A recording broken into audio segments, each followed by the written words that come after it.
Today I'm going to be discussing neuroscience in the media, but specifically social media.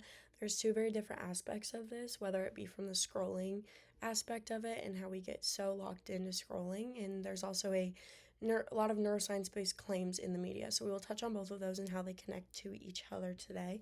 I think this is a very prevalent controversy just because in modern society we are all constantly using social media to portray ourselves and others, and also just we consume a lot of information that we may not even be consciously recognizing. So we're going to start with the introduction and just get into that, and then we're going to go into a neuro-based explanation as well of both of the two fields in this controversy. And then we're going to talk about the evidence that I found that supports all of that, and we're going to go through an explanation of the significance that it can have on your modern lifestyle and give some real world examples that a lot of you may relate to or relate to in terms of your peers, and then we'll finish up with take-home thoughts. I want to start with saying a major controversy in modern science communication is how the media presents neuroscience with far less complexity than it actually contains. Social media platforms and even mainstream news often condense intricate research into simplified claims or brain hacks using catchy headlines. This is dramatic explanations that misinterpret how the brain truly works. This flattening of complexity fuels neuroessentialism, which is the idea that every psychological or social issue can be traced back to a single biological cause, and misses the point that the brain is holistic and you cannot only have single fixed functions in the brain. Brain regions get assigned together to singular functions, and brain scans are treated very much as photographic evidence of thoughts, and human behavior is framed in a way that is overly deterministic. These narratives spread quickly because algorithms favor the content that is bold and digestible, and so do we. This result is just a public understanding of neuroscience that is very incomplete, misleading, and disconnected from the scientific reality of how dynamic, uncertain, and multifaceted the brain actually is. All of this often leads to false expectations for us, such as believing that the online neuroscience can provide precise answers to things we may be experiencing, when it is not completely true. So a neuro approach to scrolling. Social media doesn't just passively deliver content. It actively engages and hijacks evolved brain mechanisms designed for reward and learning, shaping behavior in ways that can make scrolling habitual and even compulsive. I really want to emphasize that when you're using social media, it increases those higher frequency brain waves, beta and gamma waves, lowering your alpha waves, which is very correlated to a high cognitive and emotional engagement. And this has prolonged use of this can just have so many neurocognitive effects, which we will get into at a later point in this presentation. And then what about the controversy? Neuroscience explains that our brains are wired in ways that make us especially vulnerable to believing false or oversimplified neuroscience content.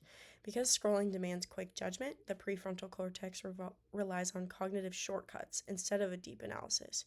False brain facts that are simple and surprising or emotionally activate our dopamine-based reward system, increase the likelihood we accept them as true. Additionally, when claims are paired together with brain-related language or images, it activates a credibility processing network in our own brains and appears more legitimate than it actually is. Repetition across platforms further boosts familiarity and perceived truth through the illusionary truth effect, which is repeated exposure to a claim, activating your brain's fluency processing system. Repetition, boosting the familiarity, going along with this illusionary truth effect just leads into social validation that amplifies our belief. And together, these neural tendencies create a perfect environment for misleading neuroscience to spread and feel convincing to us. For everything leading up to this point, I used all sources coming from peer-reviewed neuroscience, and they're also widely cited sources. I found a lot of facts that align with already established neuroscience theories, specifically on the reward pathways, the attention, and the cognition. And a lot of the research is based on empirical data. So that's fMRI, EEG, and behavioral experiments. I think this really emphasizes the meta-analysis linking everything together. So how significant can this be on us? I think these effects really influence our academic performance, mental health, emotional regulation, and overall cognitive development, whether it be thinking that we're diagnosing ourselves through something we saw on TikTok, or whether it be just through the fact that we are scrolling for so long. Misinformation and the compulsive scrolling just gives us a greater vulnerability to these false claims. I also really want to emphasize that technology and social media can become an addiction, causing individuals to live in a sense of false reality. So, what about our modern lifestyle? I'm sure any of you can relate to or have seen peers feel this way. When you're scrolling for 30 minutes and you're feeling mentally foggy, distracted, emotionally drained, when you're noticing habitual, almost automatic scrolling from this, even when it's bored or you're trying to avoid thinking, and finding it difficult to concentrate on really anything or feeling more anxious and stressed. I think all of this goes back to the fact that when we're involved and we're immersed in the social media, we just believe a lot of things that may not necessarily be true or do not even correlate or correspond to our reality we live every day. I also like the end piece that this is could be an addiction for some people, and when you look at it in that way, you find similarities in mechanisms with other reward based addictions.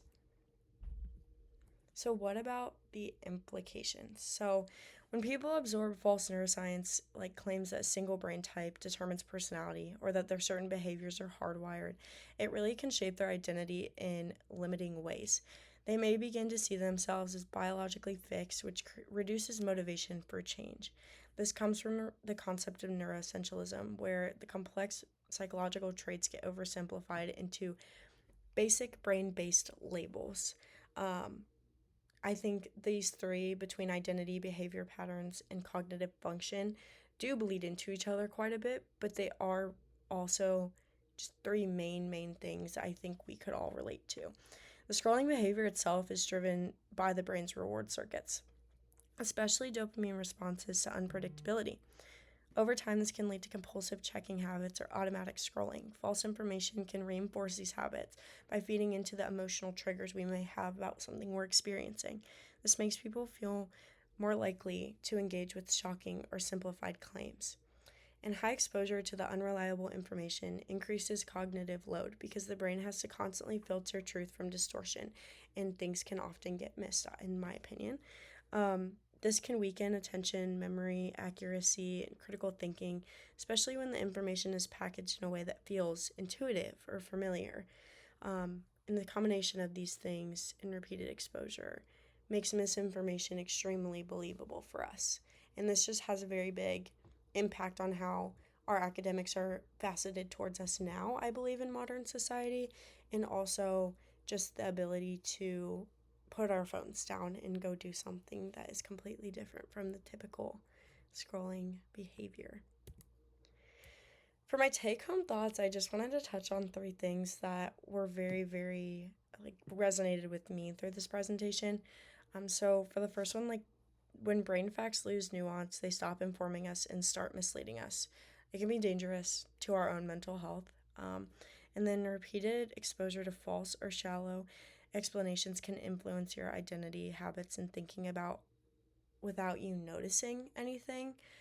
Your brain is truly shaped by what you consume. So maybe you stop noticing things in your daily life because you're used to tuning everything out on social media. This creates a system where brain facts spread faster than brain science. Knowing how to question, check, and think critically protects your mental and your neural well being. Social media rewards what captures attention and not always what is accurate. And these are the sources that I used. And thank you for coming to my presentation. I hope everybody has a wonderful Christmas break.